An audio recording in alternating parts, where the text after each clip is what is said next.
Sounds good. And then feel free to use the Q&A as well. So.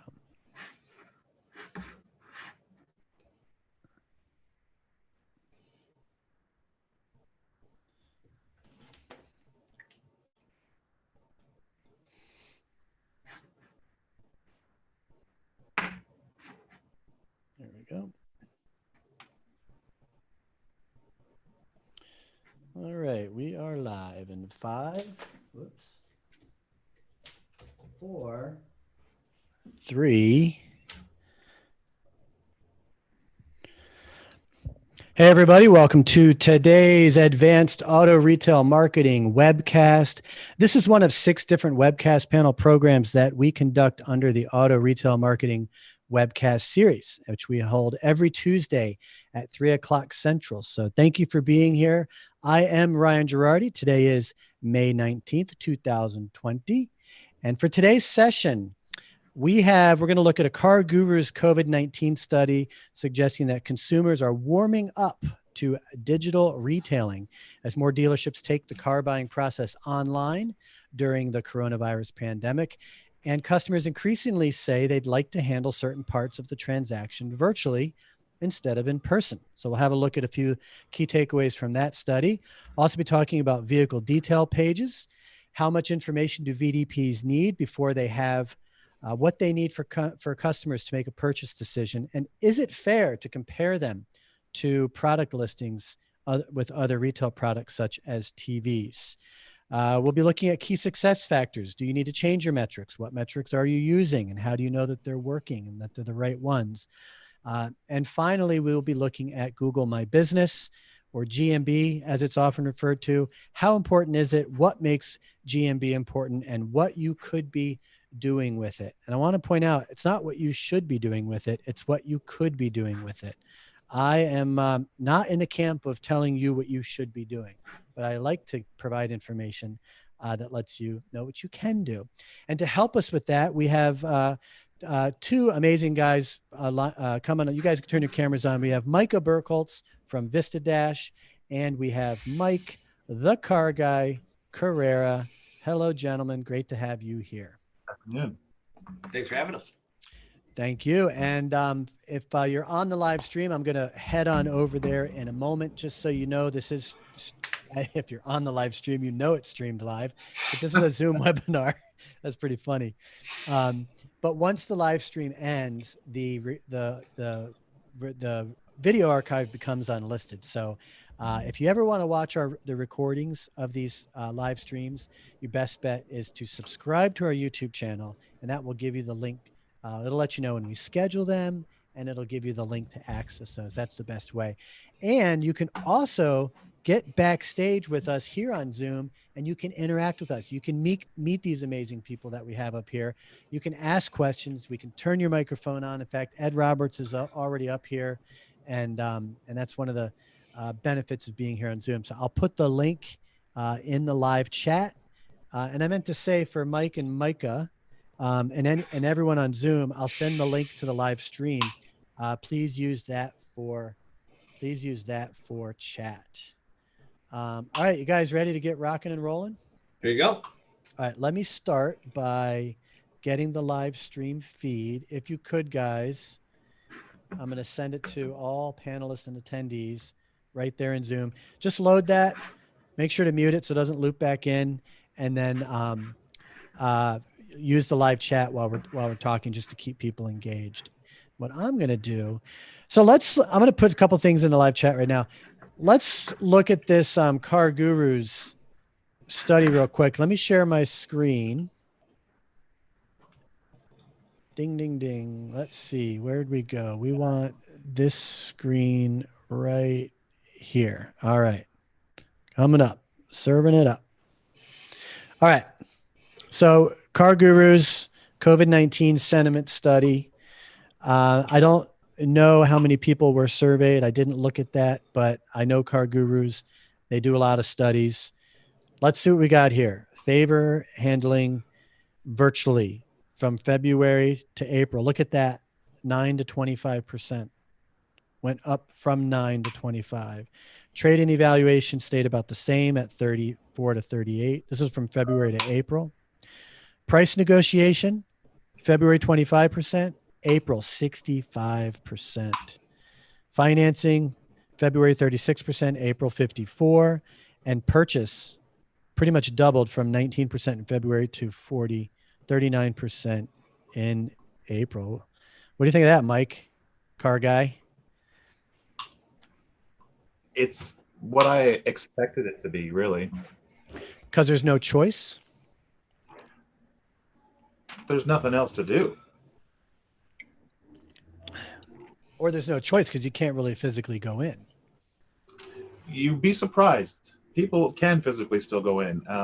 As we've gone through this, working with dealerships, I haven't been able to do my on-site visits with them, but I'm still engaged with most of my stores on a daily basis. And their showrooms have seen a decrease. I'm not going to say they aren't, but there's still a number of people that are wanting to get out and see the vehicles, touch the vehicles, and do the negotiation in person.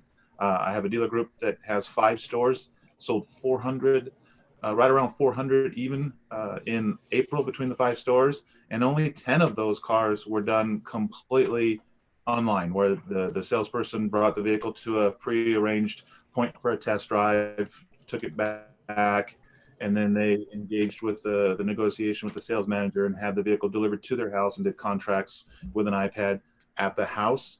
So that's 390 customers, that came into showrooms and interacted on site with salespeople and did physical pen to paper contracts. This was for one dealer? This is for one dealer? That's one dealer, 5 rooftops. And this was what month? April, for the month of April. Okay. Interesting. And Adam on the live chat says that the survey was 500 people. Thank you, Adam, for finding that. I should have looked that up. Micah, what's your reaction to the numbers? So I'd have to tend to agree with you. I think that they'll find that there isn't a lot of options. So plus when you're looking at only a segment of, according to Adam, 500 shoppers, I don't think that gives you a large enough population base to make a decision whether or not this is the preference of which to go. However, from that small segment, I do find it interesting that negotiation was still a question. And this is where you can go back and forth, not just necessarily do you want to negotiate online, but the question then, can we get the subset? Should we negotiate? That's the other question. Now, what is the consumer's preference? If you are preferring to negotiate, do you prefer to negotiate online? For those that are one price stores, how much more efficient has this already become? So now it's being able to break it down to the next level. I think, it's a great study. I think there's some great questions in there. Trade evaluation online, a lot of people would prefer that because, well, chances are they're probably trying to hide a couple of dents and scrapes. So not a big deal. But when it comes to negotiating, I think that asking that question, do you want to negotiate in person or do you want to negotiate at all? I think is an important caveat that needs to be addressed as well within this process. Lot more people, as Mike was saying, they have more time. They have more time. They're at home. They got nothing else to do. But I think with that being said, they also want to be more efficient. They got Netflix to get back to, right? They got plenty of Facebook Lives that they could be watching right now. There's other things that has taken up that time. After being shut down for 60, 90 days, we've got other things that have already become habits. Now we've shifted how they can buy, but we haven't created a habit, and that's going to be the way that they buy the second, third, fourth vehicle that they buy. We just changed the effect of one purchase through the timeline of car ownership. I think a big speculation a lot of people make is that the buying process will forever be changed. And I have a feeling companies that provide digital retailing widgets probably would like that to be the case. I think it changed already. This is just giving the industry a chance to catch up. Consumers have been doing their research and becoming more efficient with their homework, and the number of dealerships they visit has been decreasing over the last 5 to 7 years. And it went from 3 to 5. Now it's just over 1. The deal is basically the dealerships to lose. So it's just now that the dealerships are trying to wake up and realize that customers have been ordering pizzas on their phones for 5 years. They want to get more information on their car on their phone without having the just come in. And it's still unbelievable that we're in 2021 and I'm hearing stories from, I have a friend that was looking for a truck, a used car, dealing with a used car dealership here in California. And their website was all about touchless, contactless, free, we'll bring it to you. It was promoting the idea, we'll do it your way. And as soon as my friend got on the phone with them, they're like, well, you just need to come in and we'll work it out. Why don't you come in, we'll run your credit, and then we'll sit down and we'll discuss it. So there's still that disconnect because the car business is so reluctant to evolve between placating to the customer's concerns and using touchless and contactless as an advertising slogan and actually being willing to do the things necessary for digital retailing. I think that there's too many, there's multiple points of consideration though. So even though a consumer may want to do the touchless, that's the way they would like to do it, the consumers need to help push legislation that would then allow a touchless transaction to take place online. So until legislation changes, and if our consumers truly want it, then let's get them to get behind it so that we don't need wet signatures. There's too many. One, they want it. And then we have to have people at the dealership that will buy into the consumer experience and will actually buy into saying, all right, this is what we're doing. And we're going to actually do what we say. And that is where dealerships and dealership websites lose their validity to third-party providers and third-party websites when it comes to shopping as well. Because when they go to a dealership website, they get a different consumer experience than they would have gotten with a third-party provider. So they've lost trust, and now that dealer has lost the trust of that consumer for other dealers, not for just themselves. They've lost that trust for all dealerships for that consumer. So the impacts are much greater than just, do we have a digital retailing tool and bring them into the dealership as opposed to execute along those lines. Let me back you up a second. You suggested that consumers could push for legislation to alter the options to buy and not force a wet signature. I don't think that's consumers thinking that the reason they can't is because of consumers laws. Don't know what they don't know. Exactly. Right.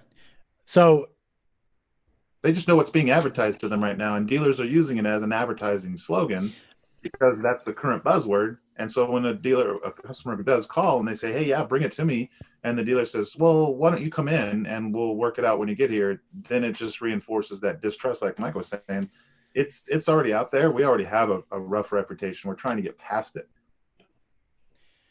The traditional mentality in dealer speak is get the customer in the showroom. That's traditional. That's been around forever. The internet didn't change that. The internet just became a means to an end to get you into the showroom. Correct. And the paradigm shift hypothetically is that no longer is the norm. To demonstrate that, I was on the phone yesterday with a website provider who wasn't able to be here today, but it would have been nice. And what she communicated was that when a specific one of her clients went from their old platform to hers, that their lead volume increased by more than 1,000%. Now, I can't back that up. That's what I was informed. My first question was, that seems like, that's going to draw some scrutiny to say that amount. So let's just start there. But whatever the increase was, my question to her was, what do you think is driving that? And her response was, it's the interface. It's the experience.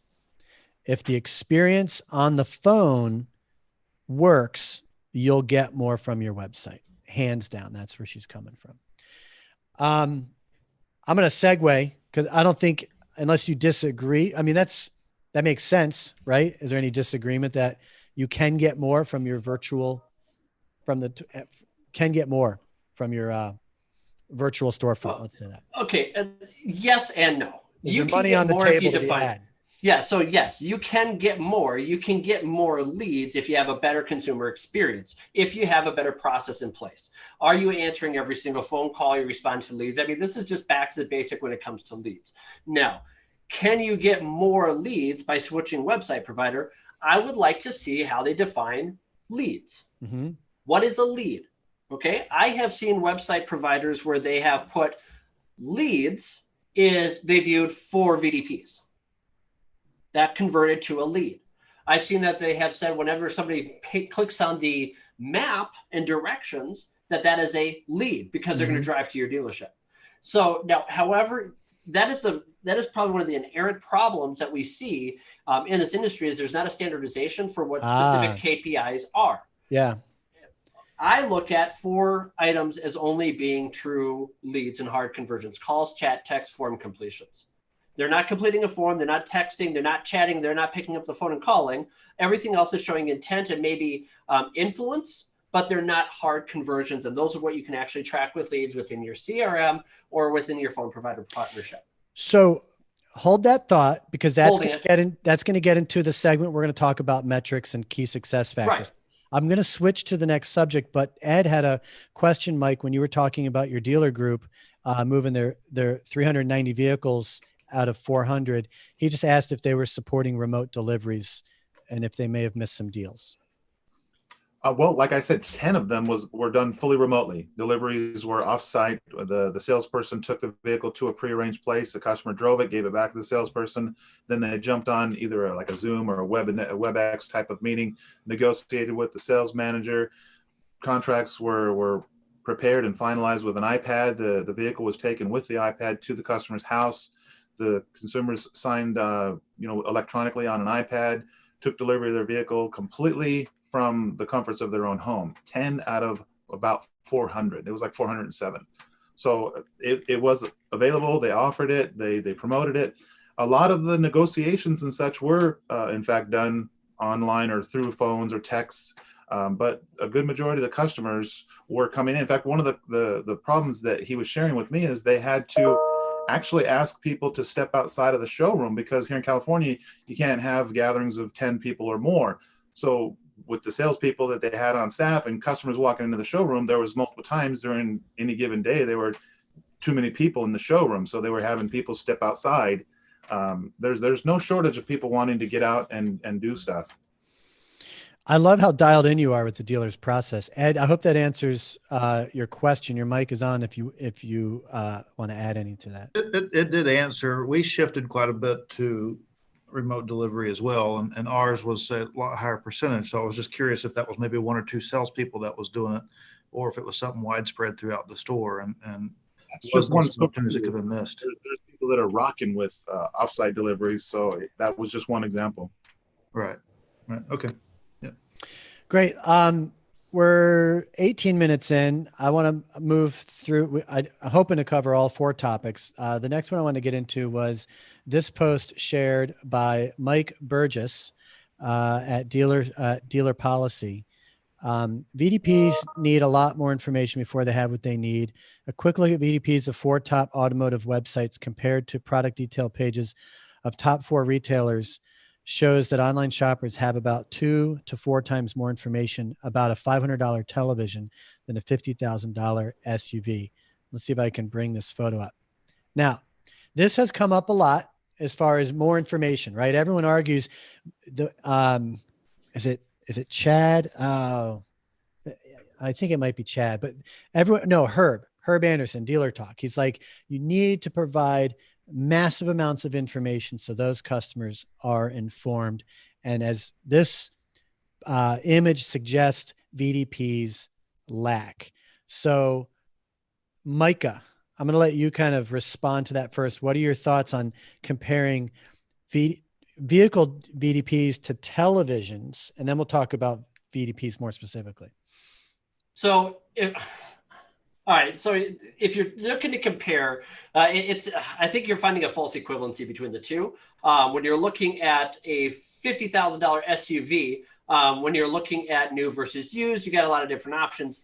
You can see the specific picture of the specific vehicle versus stock photos. So there's a lot of once again, so many people try to pick on one topic and then try to find the silver bullet to solve the problem.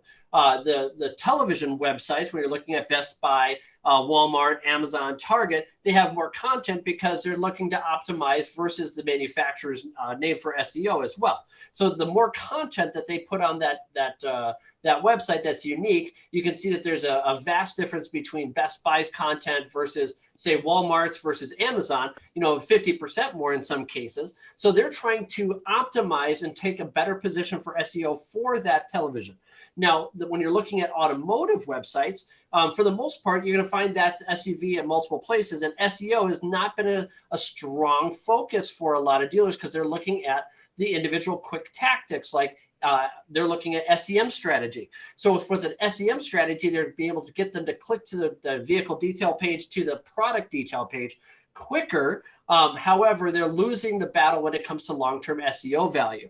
Whereas the online retailers are focusing on an SEO strategy so that they can monetize and put themselves in a better position above the other online retailers, Walmart, Amazon. They're not trying to sell a better TV. They're trying to sell a better website experience. And that's where the automotive websites have failed in the past. And Car Guy, what are your thoughts? I'm sorry. I just interrupted you. I did want to add one thing to that. I'll wait till you go ahead, Car Guy. I'll wait till you're done. My bad. I had really not. I mean, he summed it up perfectly. That's exactly right. It comes down to the user experience. Now, I will say, I don't think it's a fair comparison whatsoever between a TV purchase that you can click a button and have it delivered to your home, where you don't need to sign for it. You don't have any legal disclosures. You don't have to have any titling, registration with the state in order to purchase it. So I think that to compare, well, yeah, of course, it's going to be easier because it's a quicker transaction. It's going to be a quicker transaction. I would click the button. The TV is going to show up at my house. I'm done. If it's a vehicle, you can't. It's a different process. Automotive dealership websites are not in the e-commerce business. They aren't. The Mike Burgess, the poster, his point was the item that costs more has less information, which is kind of fair. Here's what I actually think has to be considered. That TV listing, all that information is put in one place, right? And it goes everywhere because it's a generic TV. It's not the actual VIN you're buying. Right. A car, you're buying actual VIN, and you can't realistically provide massive amounts of information for every single car on your lot every single time. No, because for the most part, what you're doing when you're advertising the individual VIN, you're going to have duplicated SEO content, right? Because you're going to be talking, if you have 30 2020 F-150s, they all have pretty much the same option. You can drive traffic to the individual VIN. They can have same packages, but there's not going to be enough of a differentiation between the two. Whereas the $500 TV, you're selling the $500 TV. Once again, you got to look at what is the strategy behind it to drive the traffic. Is it an SEM play where they're paying to get people to drive there, or is it an SEO play where we're going to just put the time into typing in a little bit more detail about this individual vehicle? I'm sorry, this individual TV, which we have 100 of them, 200, 1,000 of them in stock that we can just ship all over across the country. So yes, you will find more content on it. What they did, Best Buy, because of having to follow suit with Walmart and specifically Amazon, is they figured out the fulfillment issue. They are in the fulfillment business. Carvana is in the fulfillment business. That's the differentiator. It's not that they're in e-commerce or they figured out e-commerce better. They figured out fulfillment, how to get that product, vehicle, car, TV, whatever it is, into that user. And that's the issue that the dealers have to solve for, is how do we fulfill? I see that Bill Simmons is jumping in. Yeah, Bill, glad you made it. We're about to get into the Google My Business segment. I'm going to turn your microphone on, Bill. You're on mute by default, but you can talk. But glad you made it. How you doing? Doing great. Can you hear me okay? We can, yes. So we have Bill here, and Bill, I can bump you up to panelist if you want to have your video on. Were you planning to show us your what you're wearing today? Do it, Bill. Do it, Yeah, Bill. why not, man? Do it. All right, here we go. Put that mug shot up there with everybody else's, right? There you go. Why not? If you're gonna, let's do it. All right, Bill is on his way to panelist mode.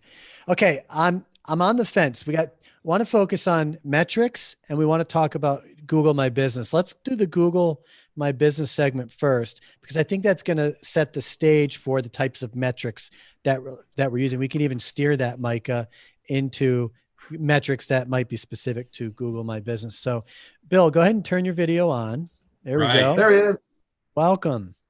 Hey, Bill everybody. Simmons, everybody. Good to see you, Bill. Car guy, Mike the car guy, why don't you introduce Bill and let us know why you've invited him to be here today?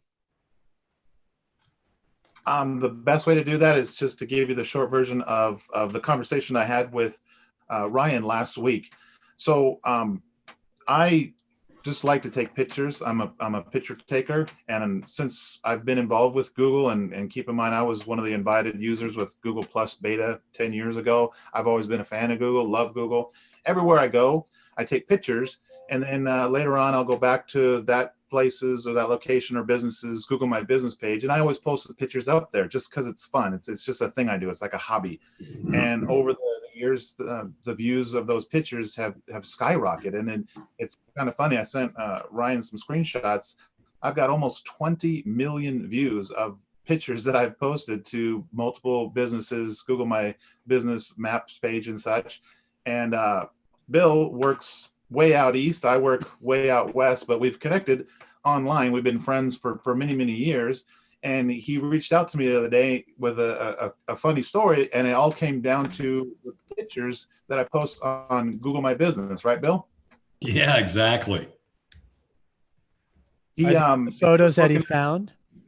Yeah, he was looking at a dealership that he works with through the company he works with, which is Vin Solutions. He looked them up online, and just his eye caught a picture that looked pretty interesting, and he clicked on it, and lo and behold, it was posted by Mike the car guy. So he reached out to me and said, "Hey, I guess your company is the DMS provider for this dealership that I also work with, because I saw you visited and you posted a picture on their Google My Business page." So I always wonder who looks at these pictures, because 20 million views is a lot of views, but somebody's looking at them. And in this case, it brought two car guys together in a kind of interesting way. And you guys knew each other beforehand, obviously, right? Yes. Okay. So Bill, let me ask you, what were you researching? Well, as Mike mentioned, I'm with a CRM company, right? So I work for Vin Solutions, and I help quite a few of my dealers put email campaigns together, right? So in this particular template that we were trying to come up with for this marketing message, I always like to hyperlink the dealership's main primary website URL into any email that I'm sending out. And a lot of dealers have different websites, right? Especially if they're a multi-brand, they might have an OEM website, or they've got their own, that sort of thing. So to make sure that in the email campaign, I'm steering people to the correct website, I always just go to Google them, and look for the website link that is attached to their Google My Business page, because then I know that I've got the most accurate website for that email template. So when I looked that dealer up, I went, man, this dealer's got some pretty cool pictures, right? And one of the first pictures I noticed was an exterior shot of the store, and it was just a really cool picture because it was a nighttime view with a neon sign. I mean, this dealer is not the normal run-of-the-mill Chrysler, Dodge, Jeep, Ram that you see today. They all kind of look alike. This dealer's a little bit more old school. They've got a neon sign on the fascia of their dealership. And way back in the day, I had a huge automobilia collection with vintage dealership neon signs and clocks and stuff like that. So that just made me click on a couple of those pictures. And as I was clicking, I saw, in Google Maps, it'll tell you who posted the picture. And I saw Mike the car guy. And I said, What a small world, man. You know, here I am doing a email campaign for one of my dealer clients, and one of their primary GMB pictures is one that a friend of mine took, you know, so. I just realized I use DuckDuckGo. I'm sitting here like, that's not Google My Business. What was a dealer bill that you were researching? The one that you had up on Yelp, Audubon Chrysler Center is Okay. what they're known as. I think it's ADUB, Audubon Audubon Chrysler Center is what they're And while called. I'm bringing this up, I just wanted to mention that Adam on the live feed, while we were talking about the VDPs, said something really key. He says he thinks we're missing the point. More often than not, dealers fail to properly merchandise their inventory. Half of them use call for price or fail to shoot real photos. The thought process, if there's too much info on the VDP, it gives the shopper a reason to go elsewhere. I just wanted to read that off because it's a good point. And I think we kind of ended on that, which is, can dealers do more with their VDPs? Can there be more information? Sure. And maybe that's something to consider. Okay. So here's Audubon. And like you said, if you go to view the photos, then not all of these are probably by Mike, unless they are. Any selfies in there? But that one is. Yeah, but as soon as I scrolled down and I saw the dealer built man, I went, wait a minute. Mike the car guy has been here, right? So that's pretty cool that, you know, that's what I mean, you guys were connected before, but that you recognize that. So let's get into Google My Business. Mike, what do you do for dealers? Like, what specifically do you do? You obviously do photos for them, but I'm sure it doesn't stop there when it comes to GMB. The few dealers that I currently help with, because, you know, when I was working in dealerships, one of the things, I wasn't necessarily the marketing person for the dealership, but social and digital has always been kind of a passion of mine, and I developed a lot of skill in that. So the dealerships that I was working in, I would go in and I'd claim their listings through Google My Business, and I'd maintain it, update it, use the post features, make sure that all the categories are filled in, make sure their product lines are filled in, and just clean it up, you know, shake it up, get the dust off, and make it work. And it's been interesting over the last 2 years how now everyone seems to have just kind of jumped on that train, and that's good, because businesses and dealerships in general are going to benefit from that increased attention. I've been saying that Google My Business is as important, if not more important, than your own website for many years. I mean, you know, when I used to write a blog, that was one of the things I kept saying over and over again. And I'm glad that it's really starting to resonate. I didn't invent the message. I was just out there trying to push it as hard as I could. And pictures seem to be, we're humans are visual creatures, right? We like to look at shiny things, hence the popularity of Instagram and some of the other photo-based apps that are out there. That's why YouTube is so attractive, rather than just, you know, listening to it. You got to see it. People like to see things. And like I said earlier, I don't know exactly who's looking at all these pictures, because I don't find myself going in and looking at pictures for businesses. I just post them. I post and then I bounce out and I'm off to the next thing.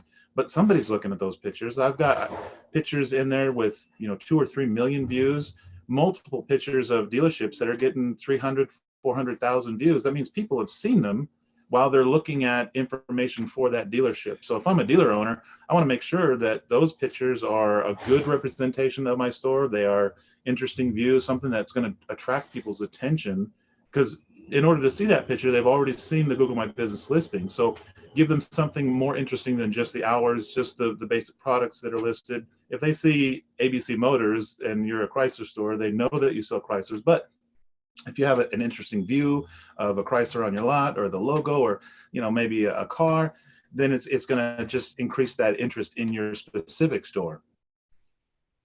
I'm going to bring up this post here that we published a couple of weeks ago. 3 ways auto retailers can use Google My Business. Now, this was written in the sense to sell more cars, but it applies in general. Eric Milch from Dealer Teamwork, he shared a list of the 10 leading factors affecting SEO. and 3 of them were related to Google My Business. So one tip was verifying getting your page verified, which hopefully your dealership, most dealers have done that back in the day, but optimizing it. And he mentioned categories, and here's photos. So like you said, having photos in there is going to drive things. Now, something stands out for me. Google has said that 48% of all Google searches are for product or service that's local. Now that's basically half the time people are going to Google. They're not looking for how to spell a word or, some nonsense. They're looking for something local. So if half of all Google searches are local and 90% of those searches will show a Google My Business listing of some kind, it just makes sense to make sure that is, because that's going to be your first impression. You want to make it the best as you can. Yeah. So let's parlay this into metrics, because here's Mike, check this out. If you, and Mike, the car guy, I don't know if you do Autobuns. You must manage their page if you're able to put photos, or am I wrong? No, and that's the thing. As a Google user, anyone can go in and add photos to any listing. Okay, and that's so why it's for a business owner to once in a while go through and see what pictures are being posted. Okay. So if we find problems here, it's not going to make you look bad. Because one thing that stood out for me is, see the website link? There's no UTM code. So Micah, what I'm curious is, does this dealer not know how many clicks are coming from their GMB profile because of that? So you can see acquisition. You'll be able to go down into some of the Google Analytics and see some of the acquisition traffic. It's probably going to fall under other, but once you expand under that, you'll be able to see. The Google My Business page management will track that. You will see how many links went to your website from the Google My Business page. It has even without UTM codes. Now, the UTM codes, when you're looking at that, can give you a little bit deeper dive into what different types of activities have happened based upon those sessions. So that now, if you want to take a look at, it versus like incoming campaigns, what type of activity, what type of actions took place on it, and that's where you can get a little bit deeper dive with it when you have it, the UTM tags. But yes, Mike's correct about that. You'd still be able to see that. You'll be able to see the traffic coming in from the Google My Business. The Google My Business actually has a really good API too that breaks down multiple. And it visualizes very well. So if you are using any type of tool to visualize your Google My Business listings, everything from customer searches, customer views on Google, all the insights when it comes to customer actions, photo views, phone calls by time of day, phone calls by day of week. You can take a look at each individual post, what type of views you got on each individual post. You can break down your reviews as well as map views. So Google My Business gives you the API that they actually put together for data visualization, gives you a lot of great additional insights. And GMB, historically, when you're looking at tracking it and you have the UTM tag and looking at you got it set up properly, you will see that the majority of traffic that you have coming in, it far outweighs all your other campaigns that you could be doing, whether it be Google Ads campaigns, if you're doing Facebook, social media campaigns. There's only been 1 or 2 cases that I've seen that an SEM provider or a paid media source provided better traffic than the dealership's Google My Business page. Those are just a few handful. Definitely, they are the exception, not the rule. But highly utilized GMB can drive extremely well-engaged traffic to your site. And I think that's the type of metrics you want to see is what are the actions, what are the activities that are taking place? That determines the success of those are the metrics that help to determine success. Another thing you can see on Google My Business page management is it'll show you requests for directions. And not only will it give you how many people clicked the request for directions, but it'll break it down by zip codes. So when you're looking at marketing dollars and where you're spending, it's a tremendous tool. Google Analytics is phenomenal, don't get me wrong. But if you just looked at the analytics associated with managing the Google My Business page, you'll get quite a bit of information in there. It's fascinating. A couple things standing out for me are, does this question mark here indicate that it's not managed by somebody, or is that just always going to be there no matter what? Do you know, Micah? I think it's there. I'd have to actually verify. It's a good question. I don't know. So if I don't know the answer, I don't try to BS my way out of it. So I'd have to ask. Yeah, and I've got smarter people on my team that would know that right off the top of their head. what about you, Mike, the car guy? Do you know if that would indicate that, or I is it think just the listing edit is always there, and that gives that's another thing that business owners need to look at is sometimes no? Not people will suggest go an edit. The manage this listing. to manage my listing. I don't think so. I think if it's being managed, it's been They shouldn't show up. Okay, look at this here. This is terrible. 1.2 out of 5 on DealerRater. I mean, up here they're at 4.2. Thank goodness for Those are them. Google reviews. But Google will also show you, it'll pull in from other sources their reviews. that's crazy. Now, you know what this brings up in mind for me is the whole idea of nesting. What do you know about nesting, Mike? Nesting GMB pages. I'm not familiar with that term. No? Are you Bill or Go for Micah? it. Are you? Go for it. Is that where you can create the different page for different departments, like one for service, one for parts, main Yeah. list for sales? Yep. Okay. All right. And I don't know a whole lot. I just know about that you can nest. So it's not like you're having separate profiles per se, right? Obviously, it's all under one account. That you're looking at is the COVID-19 response.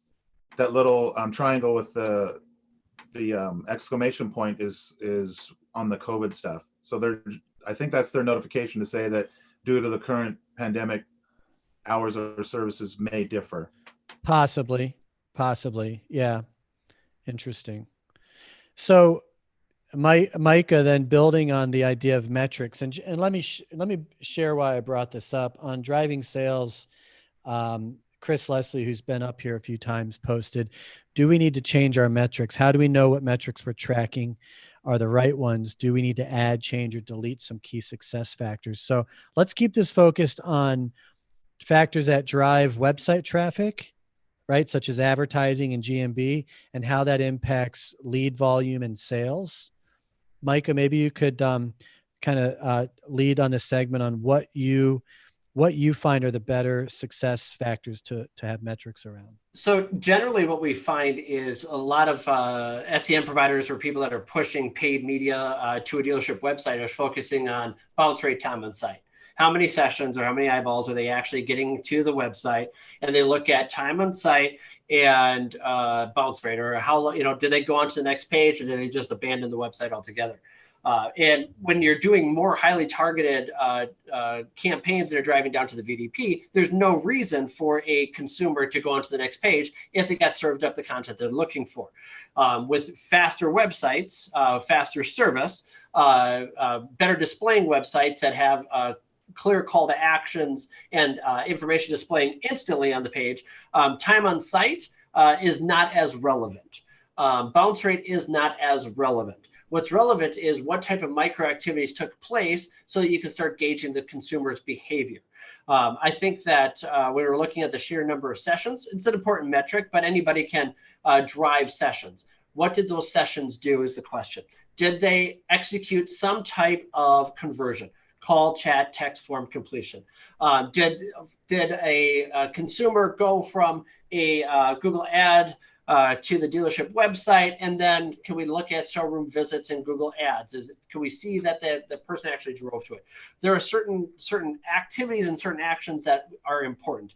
Scrolling the page, looking at photos, looking at lower level call to actions that are not hard conversions, more information, expand vehicle details, those sorts of things where we're looking at the merchandising. Those are important features to make sure that the consumer can learn and do their research. That's more that top to mid-funnel shopper. But when we're looking at those specific hard conversions, we want to see what those activities do. Now, mind you, different campaigns and different partnerships have different strategies when we're looking at your overall goal. Are you looking for a quick tactic, or are you looking for an overarching branding campaign? So you've got to be able to differentiate between those as well. Keep talking. I got to go fix something. Oh, boy. Go for it, guys. You can do it without me. Dude, who's the guy without the beard in that picture? That's the nice Ryan Girardi. That's the good Ryan Girardi. So, but when you're looking at the specific call to actions, that's going to be a key thing that you're doing. You said earlier, how many buttons do we need to have? How many buttons do we have? What's too much on the website? The consumers are still going to be researching, but what's important is how are they getting there? What is the source that they came from? Is it a referral from a third-party provider? Did they click on a banner on a third-party site that ended up on the dealership website, and then where did that shopper land? So now you're not looking at just, are we tracking the right metrics, but are we looking at tracking the right sources? Are we looking at the right acquisition? And so often people just look at how many sessions did I get, but not necessarily where those sessions came from. And then what type of sessions resulted in zero activity, where there is absolutely nothing. If you're not tracking what percentage of shoppers are absolutely doing nothing and breaking down by source, you're looking and missing the opportunity to find out which of your campaigns are not serving you and they're just spending money. Whether that be bot traffic or they're just bad sessions, that they were just, maybe they're on some random website and they had a pop-up on a display ad that they tried to hit the X, but because they hit the button, they hit the banner, it brought them to the website, and now the customer's like, F this, and then they go back and results in a bounce. So once again, you have to look at the intention behind the strategy of the campaigns as well. I've had multiple dealers inform me that in March, when the shutdowns began, they pulled their ad spends, some with third parties, some with just Google, like retargeting and stuff like that, and didn't really see a huge impact on like loss of traffic. Are you, Micah, with your dealers? I mean, what, as far as pulling ad spends, what observations have you been able to find? Okay, so we've got a couple different buckets that we can break that down into. Again, the dealers that went through and just cut their spends in half. For example, they just say, right, which I think a lot did. A lot did, right? They just said, I'm just going to cut it in half. And then we have those that said, hey, I'm going to be tactical about what I'm cutting. And then there's people who say, hey, I've always been looking for an opportunity to get rid of it. So they're just going to get rid of it. They got rid of everybody and kind of did a hard reset. And there's a lot that actually then completely didn't spend at all. For those that did it strategically and shifted funds specific to where attention was, we saw an uptick for sure. So we saw a larger attention on social media over the past few months, and they shifted their spend accordingly and targeted properly. And they didn't say an increase. They had worked on lower overall budgets, increased budgets towards social media, and saw upticks. Now we did see the stores that would just go and just cut their budgets in half without anything specific, and they're wondering, what did we cut? What was actually working? I kind of describe it like, all right, you've got a pie, all right? Somebody poisoned half the pie. Now, are you just going to cut the pie in half, not knowing which half is poison, and start eating the pie? Or do you want to look at the piece of pie, like the half, you want to discover which half has the poison, then cut? And I think a lot of times there's knee-jerk reaction. They just cut it and then still had a lot of bad campaigns in there. They just didn't optimize the ones that were working for them properly. And those that did maintained and saw a slight uptick. Now, what's interesting, though, is when you look at the third-party providers and the OEM traffic, now they also cut spend. So OEM providers cut spend driving traffic from the tier 1 to tier 2, tier 3. What we have found is that in some cases, not all, some cases, we have found a better quality lead coming in from an OEM tier 1, tier 2 to tier 3 level. If it bypasses an association, goes from tier 1 directly to tier 3, whatever it might be. Which is interesting because now when an OEM provider is not spending willy-nilly and they are more on the onus to try to maintain their spend levels because there's less money coming in from the dealership to pay for these spends, what does that tell you about how they were spending the dealer's money prior to COVID? Mm-hmm. So there's a lot of different views that one can look at. But I have found that those that were more specific and targeting on what they were cutting have fared a lot better. Some stores that we've worked with actually have had better months than previous month year over year right now because of their strategy. They put in place clear messaging, 0% for 84 months. They had a plan in place, and they actually were able to increase. Once again, they were truck dealers on the. They're specifically like half-ton pickup truck type heavy duty too. Yeah, exactly. Okay. So hopefully that helps with some insight. This Ryan, is along those forcing same lines, if you don't mind me interjecting, is that I've got a very large dealer group here in the East that when this thing first started, they took the mindset, we're not cutting anything. Yeah, the state has my showrooms closed. We're having to work by appointment only. But we don't know how long this thing's going to last, but we're going to stock our pond for the future. And we didn't see any decrease in lead count. Matter of fact, their internet lead count and phone up lead count from the month prior and year over year actually had a slight uptick in it. Now, something that I'm seeing from the CRM side of the business now is there's a ton of shoppers out there, but the appointment set and show rates in the states that made showrooms close are nowhere near what the normal benchmark should be. But that particular dealer group, considering that all of their showrooms were closed down year over year, still sold about 70% of the vehicles that they would on a normal month. That's a home run for them. Yeah. Plus, not cutting their spending. The state has now allowed them to open back up. In the first week they were open up across the group, they sold 200 cars. So, wow. They're a pretty aggressive group, and they took the mindset of, we're not cutting anything. It's business as usual. The only difference is the state says I got to work by appointment only. So it's a pleasure for me to work with a group like that. So give us an idea of the size group and product. 16 stores, 16 different rooftops, a mix of domestic and import products sprinkled throughout the state of Kentucky. Okay. Normally do about 2,300 cars a month as a group. So when they were shut down, they did a little over 1,400, and they were just totally happy with that, right? Because when the rules first came out, it's like, oh my God, what are we going to do? I mean, we're not going to sell hardly anything this month. So when when all the dust settled at the end of the month and they sold just a little over 1,400, that was considered a home run. That's a win. And I don't blame them, right? Having to set appointments for at-home test drive and at-home delivery. And when you have to reinvent your business overnight, like a lot of dealers were forced into doing, I think I was a pretty good success story for, just one of my groups, And the part about that is that I've also got dealers that in states where the state didn't put any rules on them, it was business as usual. They were cutting spend.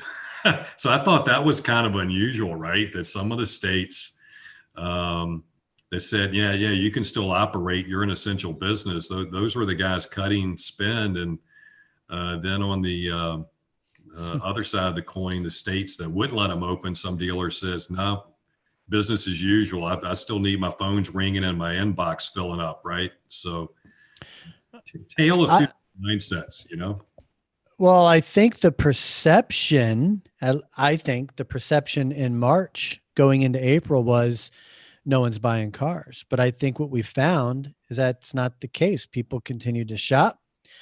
People continued to buy when they could. You got a dealership in state of Washington being investigated for selling too many cars. I don't know if you caught wind of that. Yeah. The irony to that was the state's investigating a dealership for selling too many cars during lockdown. Meanwhile, they're letting prisoners out of jail so they don't get COVID. If that's not ass backwards, I don't know what is. Somebody cracked a joke the other day about letting prisoners out saying, who are these people? Did they go to jail for reopening their salon in the last pandemic? So, yeah, pretty fascinating. Let's call it a wrap. Believe it or not, it's been an hour. So Bill, so glad you made it. Great to have you up here and virtually meet you. I know we've crossed paths socially quite a bit. So great to have you here. Thank you for the invite. Appreciate it. Mike, the car guy, thank you for inviting Bill. And Mr. Burkholtz, I know you said, I think you got to run. So glad you made it. And let's circle back around a little bit. Thank you, guys. All right, guys. Feel free to hang tight. I'm going to just wind down the program and take us offline if you just want to give me a minute, and then I'll be right with you in just a second. So, folks, Micah Burkholtz from Vista Dash, Bill Simmons. Bill, remind me who you're with. I'm blanking. Vin Solutions. Vin Solutions. Okay. For some reason, I was thinking, I was actually thinking of another company. So Vin Solutions, and then Mike, the car guy, Carrera with Dealer Built. And this is, like I said, one of 6 different I'm bringing up my screen. You know, I need 2 brains sometimes.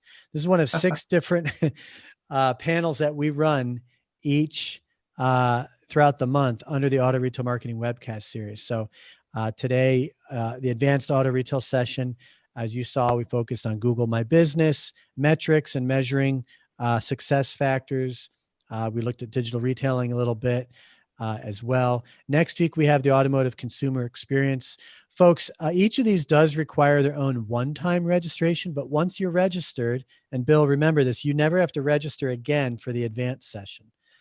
Each one occurs every 6 weeks. And what we do is we typically break it into 2 or 3 segments like you saw, and we focus on a couple different related topics and have a small group of people to talk about this. And the benefit of doing so is obviously to share and exchange ideas and insights and knowledge. So good knowledge transfer, also a great way to network and meet with people, just like you saw Bill and I meeting for the first time up here as well. So a lot of great benefits to participate. There's no cost to participate. So go ahead and register for any one of the 6. I don't recommend you register for all 6. Some people get excited and they do that. And then what happens is they get flooded with emails from Ryan Girardi. So pick one, start with it, maybe pick another one down the road and do that. All of this is, well, I have a good announcement to make. So we record these and then feature these on the AutoConverse podcast. But I'm happy to announce, this is all verbal, but I hope Herb doesn't mind. Herb Anderson of the Dealer Talk podcast is going to allow me to start reproducing these auto podcasts or these webcasts under automotive for the Dealer Talk podcast. So make sure you subscribe to both Dealer Talk and AutoConverse. Our Wednesday show that we do every Wednesday on mobility, tech, and connectivity gets featured on the AutoConverse podcast, and these webcasts will now be featured under the Dealer Talk podcast. I'm Ryan Girardi. Have a great week, rest of the week, or whatever. Let me know if I can be of assistance in any way. And we'll be back here 3 o'clock Central next week for the automotive consumer experience. Take care, everybody.